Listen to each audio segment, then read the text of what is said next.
One more game to go, and if the double ups want to continue, it will have to be a El Gigante win, even though it wouldn't be back-to-back. But still, two teams have earned themselves 2 wins today, and as we talked about going into the break, that is pretty rare to see. I kind of want to look it up when that has last happened, even just in Wingman. I mean, just double wins is rare. I know the Stella guys, Molman and his teammate, a while back did it, but that was like 1 day. That was in Sanok too, but I'm trying to think, and I cannot recall when that has happened with 2 teams on 1 day. No, I mean, obviously, in squads it happens, right? But in duos... Oh, yeah, but duos is just... I want to say it's that much harder, but clearly some teams who are also now currently sitting pretty well in the top have found a way around it. Yeah. Even on Sanok. Seems so, yeah. That's the most impressive part of it. Yeah, exactly. You expect these guys to know their way around Erangel and Miramar, but Sanok, it seems like they're best in the best of them, right? Yeah, it's impressive stuff. I want to say, if this is the level, with the level that we see here in Sanok, if this is what we can expect and better coming over to Miramar and Erangel, I am all hype for that. Rewap winning themselves their 2nd game in a row, 16 points this time around as opposed to the 12 they got in the last game. And then Game Fray up there with 12 points as well. Yeah, it's good stuff. M47 Duo coming up their way. We haven't seen much of them in the late game, so it's nice to see them hanging around in the top 3. 10 points goes over to them. Grim Ravens, we've seen them multiple times. 5 kills. They tend to have quite a few of those. So they're in 4th. One thing that's crazy to me is we saw, I think, all the way up to 10th place, only had 1 or 2 kills and 0 placement points, almost.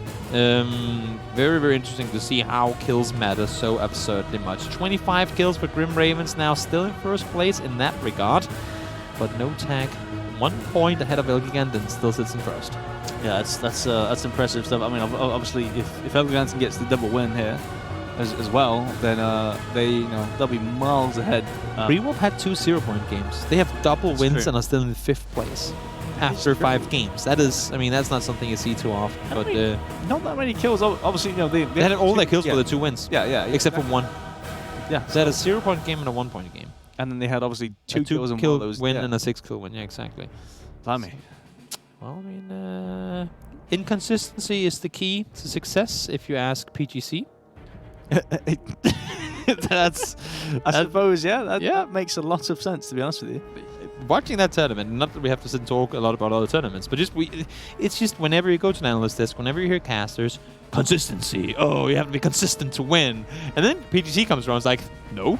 You can win games and get 0-point games. That's how you do it. Scrape through in the semis and the groups, and then just win a casual 2-0. Like it's fine. No worries, dude. It's just, I mean, I love the fact, and of course it's different when the tournament formats have that less games because there's a lot more factors playing in. But we just always praise consistency, and of course it is super important to be able to always get within placement points and consistently get points on the board and avoid those 0-point games. But in formats where it's that less games, I mean, a 0-point game and a win, that's can rack up. But unfortunately, as we can see as well, even 2 wins didn't push them into top 3. So maybe there's something to it. Consistency, maybe it is king after all. Yeah, exactly. And the circle does pop. It is just slightly south. I mean, that center's on the 4 on the southwestern island. Out of 6 potentially to the western island, southwestern island. Yeah, I mean that's a new one for me, to be honest with you. I haven't seen that many in this sort of series of games. I mean, just look at the size of the islands, and you go, well, obviously, there's a pretty big chance that Eastern Island is going to get more circles, right? And over the Pro League phases, that was the case as well. But it seems like today that Southwestern Island has a magnet to it. Definitely so. Yeah, obviously, Borland and Pelsish, they've changed their spots again. They're now on the on the Southwestern Island side. They were just north of Paradise last game.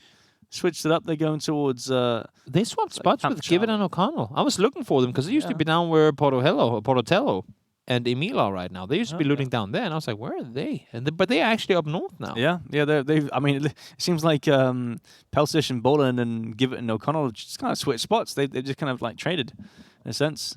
How does Sicario take damage? Is there anything you can fall down from on Paradise that's going to hurt you so much? I think so. I think if you fall off like a roof or something, I don't know. Who would have thought? Falling off a roof hurts. Yeah, it's funny that, isn't it? Sharon spots asking from afar, asking the player that I have not really seen too much from before, but he's been hitting some bangers today. Yep, definitely. He's definitely. I mean, he even 1v2 the N47 duo. Exactly. That was some solid pre-fire to take down both of those. But looks like they're in a spot of bother at the moment. Zeron with full eyes. Well, not the moment, but he did have full eyes on the hill. Looks like they're going to back off. Wise choice. A quick public information that I want to give to all you guys out there watching who might be confused by it. When you watch the players, when you watch it from their perspective, down in the bottom, sometimes, even in the mid-game, it will say that a player doesn't have any meds at all. It's not always true. There is a little issue right now where it doesn't always show the... Oh, that's a flying bike. Oh. Harry Potter? Is that you? He's a wizard. Now he's a dead wizard. Yeah, not a good enough wizard. Yeah. But as you can see in the bottom here, now they came 5 bandages. They just popped out of nowhere. Sometimes it doesn't show the meds down below, and it'll look as if they don't have any. Does Asken not? Oh, he's tunnel vision right now. He did not see them on the beach. Is he that he's got the? He doesn't see Tegas. He's got different oh, now he does. Resolution or something. He must see them. Like there are a lot of people playing Stretch though. Yeah, for sure. Yeah. A lot of people play 1720 by 1080p. Also, there's some 1440s, right? Oh yeah. That's also true. Magebane. Big flush onto Tekkas there. Can Ab trade out a 1v1 essentially in the compound, but you got anti-esports coming in. They want a piece of this 1v1 pie. He's trying to hold the angle safely, but what he doesn't know is he's completely exposed. Wait, oh, he got the kill. Yeah, should I want to look around the side. He would be completely exposed, but fortunately not quite the case. Now he's exposed through the window instead. And BenQ and Sharon, they're all pushing down towards this area too. So all over the place. We have people pushing in, and that's a teammate gone down. Cynic, I don't think he's going to get back up on his feet unless if Asken can do some damage. But as we said, Ab is still in the compound too, and he's now under pressure. Well, that nade, that could be big. 18 HP. Not cooked enough, though. That's a pretty cool jump throw downhill. That's an interesting jump throw. I like it. I don't think it actually worked out, but... the idea was good. Oh, yeah, I like to think it would have done. Yeah, 2 kills on Ant so far. They're... they're picking up kills, but they've got one player alive now, so it's not like they're any use in the late game. The kills are always good. Yeah, but at what cost? We won, but at what cost? Yeah, it looks like Zeron and BenQ are just going to pass on through. They're just going to peace out. They took 1 kill. They're thinking, yep, thank you very much. See you later. The Pirates are commencing in the southern side of the map. You can see Segi and Cheese. Huh. Well, they're chilling. Yeah, I'm not sure exactly why he's... I guess he's waiting for his teammate, or maybe his double boat breach, so they can't all shoot at the same boat. Yeah, possibly. No, I think they're out of fuel. Gas. Yeah. Okay, that's a rip. But they're driving into like multiple players. They're going into a fight essentially. Yeah. They're joining up with an ongoing engagement, and as you can see, hey, Emil's gonna hear that boat. Yeah. You would think. No, maybe not. They definitely heard the boat. That's for sure. How fast does the boat stop driving if you cut the engine? I don't think it works. I don't think you can do that. Luke, good shot right there. Because normally, on a jet ski, there's no brakes. Because okay, let's focus on what's relevant right now. So Pete has found himself a knock. Almost gets the flush. 7 HP, blue crumbing. He needs to get those meds off. Should have time. Yeah, it's only circle 1. What am I saying? Yeah, it's plenty of time. Yeah, it's a nice. I've got the word. Carry on. And I want to finish off your sentence, but I have absolutely no idea what you're about to say. I was going to say nice bandages? Thought to bandage before first aid, because you go straight for the first aid, but it's nice that he knew to go straight for the bandage before. Correct. Very smart play indeed. Wiggy, they're trying to get out of the water. Cheese is already out, but hasn't really made it any further inland. And there you can see there's a boat behind them now too. Ben does find Vasco. T-Bone by himself. Nate from both players, because that's probably the primary weapon for most teams at this day and age. Down to 13 HP, able to stay alive though. That's a big old nade from T-Bone there. Looks like he's on his own though. Hasn't got his teammate Vasco with him anywhere near. Because he's dead. He is dead. Yep. he is nowhere near. I mean, I am he's right. In heaven. Technically. Yep. But a 1v2, we'll see if he can pull this one off. But you've got to watch out for the third party on the north side. Let's give it an O'Connell trying to make their way down towards the, towards the circle and towards the correct island, I would say as well. BenQ does find T-Bone, so despite a good finish in the last game, the N47 duo are eliminated. That's tough stuff. Himan and Makandart though coming in.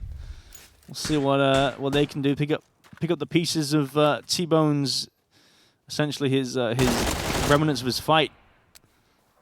Got them pinned down to one building, but should be able to get that's out. a Oh my nice lord, nade. that's a nice nade. He should be getting knocked here, right? Yeah, that is a hell of a throw. Wow. And BenQ didn't know what to do with it. I think it's just like, oh, he actually hit the nade. Okay, fair play. GG. Yeah, that's just let go of his sometimes keyboard. you let him kill him just out of respect, you know? Yeah, you're like, damn. I don't deserve nice. to be alive anymore. That's the case. Hesper found him and then from below, so despite them wanting to push in towards the compound, there's a team saying, not so fast. Then him and it does go down. Scaff with a nice angle with the SKS. That's a solid shot there. Spots out the second player in Makandart. Zeron goes for the res though. They actually get the It buys them some time off to do solid. it. Oh, that's nades and Molotovs. Wow, just a Viking funeral, I think. Yeah, essentially. It's Has to be a boat though, but yeah.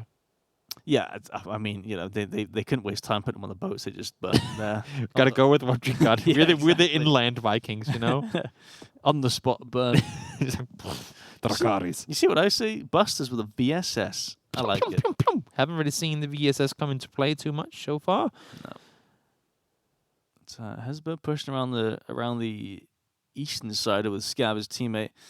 Looks like they're gonna come in behind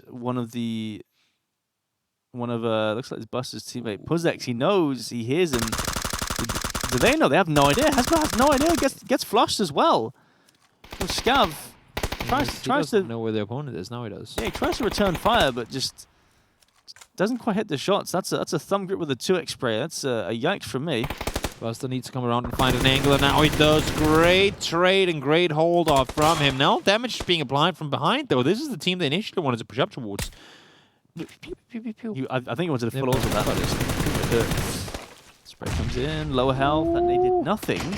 That one should do something. Boom. Oh, maybe not. Too no, far. I lied. Wow, Buster's still alive there somehow. Puzex with from there, Puzex. Hey, he's got the perfect angle. There we go. That's the nade that should have been three nades ago. So he gets that one. Now Puzex has got to loot up and try and defend and get the res. Yeah, either you engage here and now, or it's going to be too late, and it's already is too late. Busters does go down. Sharon does manage to find the kill, and now we see Trico and Beamy pushing up towards Jorgany and Sunko. We haven't really seen a whole lot from these two guys, but maybe Sunko and Jorgany can get something going in this game. Doesn't seem likely, though. Great shots connected by Trico. And now, Sunko is cold all by himself. Yeah. Nade in hand, Trico puts it out. That's a big nade. Doesn't do anything. It's a bit not cooked quite enough. Trico goes down for that as well. Ooh. Gets greedy with the nade, and now Bob the Best and his teammate come around, and he is going to get the flush on towards him. So that's going to be Conquer. Not really conquering, but conquered.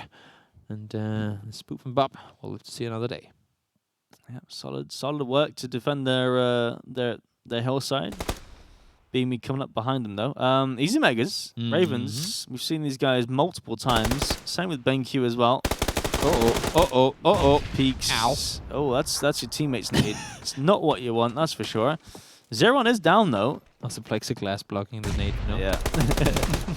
BenQ gets the knock, but Sicario does it the finish. So good trade, good trade. Solid stuff. Res comes out. It's pretty much always worth to have a player knocked if you get the kill on the other guy and you can get a rest. Yeah. I mean, even though, of course, it sucks that you lose helmets and vests and whatnot. Ooh, good little return fire from Pushax. But even though you lose helmets and vests and whatnot over time, and it's not always easy to be able to get the rests if you're, far apart or if you've been knocked a couple of times, getting the trade with a chance to get the res, I would say is always worth. Yeah, I think so. Unless it's like it's a prolonged fight, and then it's like I don't know. You don't want to go for the res, but you don't want to. I don't know. You don't want to spend too much time because you might die. It's like it's tough. It's a tough choice to make. Really. They saw him. He knows. Oh, that's unfortunate. Feel bad for Bulim there. Wait. Earthdeath comes in though from behind. It was a trap all along. Wow. The bush trap comes in. Ibis goes down. Same with Luke Cruz. Earthdeath. Wow, that's. I was thinking Billum was dead and gone there. Now, well, I mean, they did die in the end because Quizzy found him, but had Quizzy not been there to get the angle, that could have been a rest coming out. I was like, well, Billum's dead here. There's no way in hell he's going to survive that, but that was there too. That's a solid trap there. So nice many spray. 2Xs. I think it's counted up. I mean, everyone's playing 2X. Yeah, I think it's the sort of the Sanok meta. It's like the 3X is too much, 4X way too much, and then I don't know, like the red dot's a bit too little. So it's like the 2X is the perfect sort of amount. Give it. It's just funny how everyone's always whined about that uptick, and now everyone's using it. I mean, I used to use it quite a fair amount. I say back in the day, but also like recently, just with the sprays as well. Because it's as I said like way earlier. As I say that. Blue. Oh, he does get the knock. Yep, Okay, well, it's the knock. Solid spray, Bob. Level 3 vest coming in handy there. Gotta keep crawling. It's phase 4. Can't res out in the blue. No. He is close enough though. Should be doable. Gets the flush on towards him too, but now he's down to low HP himself. And Askin able to get the flush on towards Esmega. Wow. There comes the VSS. Yeah, the VSS from behind. Axe goes down. And the circle actually shifts further west. So we saw like a southwestern shift towards Nakam and Sami, and now it's gone west again. So everyone on the eastern side has got to push into the same little spot on the circle. Beamy takes down the rest of Ravens as Kara goes down. 15th place for them. 2 kills for Uncreative. Beamy, the last one alive though. Look at this, Norkies and Ghost are still alive. So there's the dream for the triple duo wins.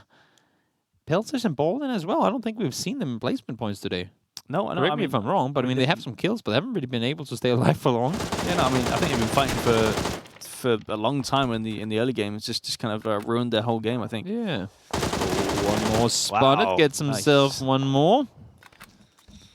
That tree can only cover you from so many angles. Yeah, exactly. Yeah, that's the issue with trees, though, right? That's why compounds are so good, because it has cover from just so many angles. Ooh, little shoulder tap. I mean, more like tore off his shoulder, but yeah, that's like a rip off the whole 7.62 arm. bullet through your shoulder. That's gonna leave quite a mark. Exactly. Yeah. O'Connell wants to return fire. He wants to do something about this. Fortunately, that nade is nowhere near Jester. And Otak's alive as well. Got 2 wins today already with a chance to make it 3. Could be pretty cool to say 1/2 the game's on the map. Oh my lord, Bald, and that one's right on the money. Solid nade. Norkus down. Ghost Star. See what he can do. These names, they're only headshots, but it seems like only nades at the moment. Well, I mean, the nade, does it count as a headshot because it also blew up his head? You can't get a headshot with a nade, so are they all headshots? Can you damage someone if you directly hit them with the utility of nade? Yeah, I mean, like that happens in CSGO, doesn't it, right? Yeah, no, but it doesn't do damage. Ah, that's unfortunate. That'd be quite funny. Nonetheless, though, oh, Roberts, here we go. Against Portillo and Emil. Pretty much a 1v1. I mean, his teammate is trying to heal up. He's just close to the compound as well, I think. And needs to push forward here, and they're all outside the circle. So this fight needs to get over and done with fast. But Ribbons does get the knock on towards Portillo, and he's gonna get Emil as well. Wow, nice. I mean, I guess he spotted him through the grass. That was impressive. Oh, nice little vault there. I didn't know about that one. Very impressive. Golden spotted. Takes a little bit of damage, and he's going to go down as well. Ghost on Norgis. They want one more win. Well, for now, they're just 10 kills away from potentially getting it. Yeah, I mean, the circle shifted slightly east as well, so they have a pretty free side to themselves. So this could turn out to be maybe even a top 3 finish for them. We'll see. Depends on how they decide to play this one. Quizzy down to low HP, able to get away from there. And MJ, he needs to do a hell of a lot of damage from where he is, because he needs to cross that road too. Yep. Not much he can do not about that. necessarily. He can push further north and maybe get into the circle, but I don't think there's a lot to play from on his side. No, I don't think so. Maybe a rock or something.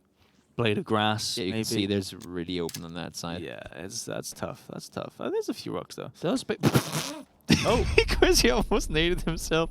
Damn your trees! Oh, the tree that It bounced it back. Nice, nice. That would have been the native. That's a Toby. That's where we go from Kobe to Toby when you throw one of those. I'll take credit from good ones every now and again too, but that I think could have been a Toby right there. Gotta watch out. Ooh, actually, looks like Robinson and Co coming in. That goes down. Half HP though on Robbins. Vanti. These guys have been doing good this game so far. 2 players up still, Nate. No. Okay. Make that 7 kills for them this game so far. Gibbet goes down, so liable to find him. Norky's now found O'Connell, but I don't think they can get the angle on towards him. No. Oh, actually, Solar gets the angle anyway. Yep. Headshot comes in. Nice little third party there from Solar. And there we go. Oh, Norkus gets knocked as well. The circle does shift slightly further south. Flush looks like it might be coming in. No, lost the angle. But trees. Oh, there we go. He gets flushed out. So Vanti spots the remaining player from Elgiganten. Can't do anything about it though. It looks like he's got a pretty free side as well, Ghost Star. So not to worry too much. Dano is a Haverok, whatever that means. They've found themselves 8 kills this game. Haven't really had the best day so far, but this one surely could change things. Should they be able to walk away with a win as well? Definitely so. We haven't had anyone in double digits with kills yet so far, right? We've had 9 kill game for Ravens in the first match when they had a player disconnect in the end. That's right. I think that's the top so far. Yeah. No, I mean, it wasn't even a win, was it? Wasn't even a win. Meanwhile, Noki trying to get some more, I guess, control in the circle here. We'll get something done. I think he knows where Mio is. It's just a matter of time. Mio's just. I mean, there's no reason. Everyone's inside the circle on each their. Yeah. I guess you could say itch. I was gonna say corner, but each their sort of their third corner of a circle. Yeah. Ugh. Circles out of corners. That's welcome. Good morning. Good morning, Hayes. You all right there? Apologies. It's been a tough day for Hayes. Bear with him. I've been up since 6:45 this morning. So that is pretty early. Yeah, that's pretty early. So he's in a. Well, I mean, nobody really wants to force it here. You can see the middle is pretty much just an open hillside that no one wants to play on because they know once we start shooting uphill, the guys below us are going to shoot us in the back. Nobody wants to push for that center, so we are all waiting for that final circle to go somewhere. And well, you gotta go center at some point because this one just forced you there. Yeah, Vanti, he's already inside the circle. He's got some sort of anchor point inside. Mio, Ghost Star, they've both got to move in. Looks like Ghost Star is already on his way. Also, the reason it's so quiet now, I can explain to you guys. You always say, oh, it's so boring in the early game. Well, when you get action early game, this happens. Yep. Then we go from being action-packed in the early game to being action-packed in the late game. And now, because all the action happened in the early and mid-game, there's so much space for these 6 players to move around. And you can see that leaves for this. As an option, even has the camouflage on his head. Allows for him to spot out MJ. And that's actually Noki spotting him out. Gonna be 1 player down. 3 teams left remaining. Yeah, Mio goes down. So that leaves actually Solar on Noki to sort of push around and kind of clear their edges again. They know that the player on the south is done for, so the third party can't really happen. So that's kind of reassuring in a sense. Although they don't know that Ghost Star is just to their left, though. Yeah, I think the players who spot Ghost Star is either going to be Rental or Ribbons. Final circle, though, going to force all players to move forward, and is actually closing in already. Ghost Star, that's going to be him spotted. No double wins for them on the day. Dano and Vanti and Ribbons, I mean, they could go double digits here, and we'll see if they can bring the win in, too. Yeah, shots coming out. Solar. They pushed for it fast. They wanted to send. I knew it was a 2v2, saw them on the hill. On the top of the hill. Woo. That's a good little quick transfer. Yeah, solid stuff. Reaction speed, 600 IQ from the observers out back. Ribbons spotted out on the rock, does lose a teammate. No, Nogi is going to go down as well. And that is going to be a Ribbons double, 11 kill game for the team. And what a way to finish off day one. There we go. I mean, yeah. We're just talking about it. Really, we haven't had a double-digit win, and yeah, boom, there we go. And look at the spread too. 7 kills, 4 kills. It wasn't a one-man performance. Ribbons was there, but a lot of the damage came in from the side of Vancy as well. Yeah, exactly. You see Mio and Marky with Marco with the zero kill 4th place. I mean, placement points, slightly. They matter too. Yeah. You just don't want to bank everything on placement points. I think that's how it is, because you can have those games where you don't really get any kills, but you get the placement points. You just don't want to have like no kills and placement points. That's where things kind of fall apart. That's where you go to the bottom of the leaderboard. That's where things go really bad. But impressive game from Ribbons and his teammates Vancy there. I mean, throughout the game they were just aggressive. I mean, the fact that they stay alive with 2 till the very end, and also just, I mean, I think that's because we do see double-digit kills games in squads. Not always, but often. You just got to remember, when you have double kills in the squad game, you have twice the amount of firepower, twice the amount of players to get those kills. And that alone makes it, I would say, that much easier. Here, it's essentially, if not even more, it's at least 5.5 teams you've killed. 5.5 individual engagements you've taken. It could be more if it's solos that you've been killing. So very, very impressive to not only get that many kills, but also stay alive with 2 players and win the game in the end. Yeah, it's so risky taking fights, especially in these duos. On Sanok. Yeah, and on Sanok at the same time. It's so risky to even be engaged in a fight. And if it doesn't, as we said, if it doesn't finish within 15 seconds to 20 seconds, that's very generous you should, too. Yeah, you should expect someone to be right behind you. Exactly. They managed to find most of them. Noki and Sola managed to find themselves a couple as well. Boom. Avanti connecting with the Bolt, and Ribbons was there with a double straight down with the M4 in the end. And what an interesting day one it has been on Sanok. Yeah, it's been pretty solid. I mean, obviously we had two teams with two wins, back to back as well, which is pretty impressive. Haven't seen that a lot of the time anyway, so I'm kind of upset that we didn't get an L gig win at the end there. Could have been fun. Would have been nice to have 3 teams win 6 games, but that's not the case. Very, very, very. Also, I mean, the fact that we had so many of the games go to the Southwestern Island too. Yeah, that's something you see too often. I mean, I want to say that a solid. I don't have the numbers to back this up just off of viewing experience and casting experience. Like, I want to say above 50 at least. Above half the games goes to the main island usually. Yeah, most of the time. So it's 6 games. It would be at least 3 of them going to that Eastern Island. But now we only had 1. I mean, there was only 1 on that island now, right? Yeah. No, there was only 1 on the Eastern Island. We had 1 on the Northwest, and then... And the rest of them were Southwest. Yeah. Doesn't happen too often. But it was crazy circles, of course. This one in particular, forcing them all not just to the South Island, but far down on the Southern Island. Yeah. Circles that went back up because we went away from the water. That was pretty damn interesting. We are going to have the scores with you in just a short moment. And until then, we can, of course, promote not only that you guys can play these tournaments too by going on to play.gll.gg and sign up, but the fact that tomorrow, same time, starting at 7 o'clock, we will have the pro equivalent to, or the professional player equivalent to what you guys have been watching today. So this has been the Open Wingman Series group stage qualifier. Tomorrow we get the Pro Wingman Series group stage. That's going to be really fun. But guys, let's hop over and see exactly how today's games panned out with the scoreboard. So game number 6, Dano is a Havorok. Managed to win the game with 21 kills, and I don't know what accent or what country I'm supposed to say that in, so I've just said it like I felt like it. Trainhard get a 2nd place. No tech and L-Kick, despite them not winning games, they have both got double chicken dinners and get 8 points in that match too. Yeah, I mean that's a again. I mean it's a solid average point game there. 8 points is what you. I mean that's more than what you want, really. To be honest with you, like solid stuff. Yeah, it's looking good for them, that's for sure.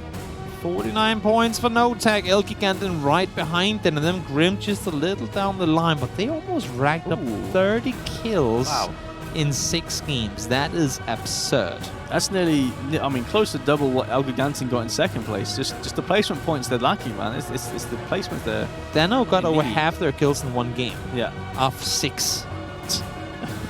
they stepped up in the end. I mean, there's still, the thing is, we're far from over, guys. We're only one third of the way through. We're going to get Miramar in 2 days, or 3 days, and then we're going to finish it off on a Wrangle, and then head on over to the finals after that. So believe me, just because you see leaderboards right now, even if you're Conqueror, you can still make it in. Remember, it's not about... I mean, yes, now you also want to get first place, or second or third, because there's a prize pool addition making it into the finals. We have the group stage prize pool added to it.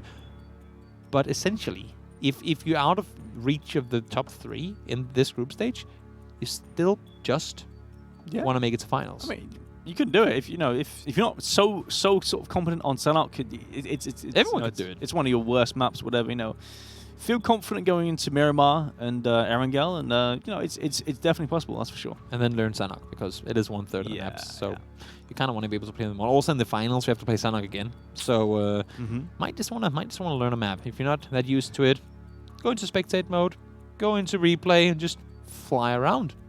See things. Yeah. All that, or just just play. I guess just play the map. Just play the map. That is what we leave for you guys to do until next time. But of course, do remember to tune in tomorrow as well. The first ever Pro Wingman Series 9 is going to be coming your way. That's for tomorrow, though.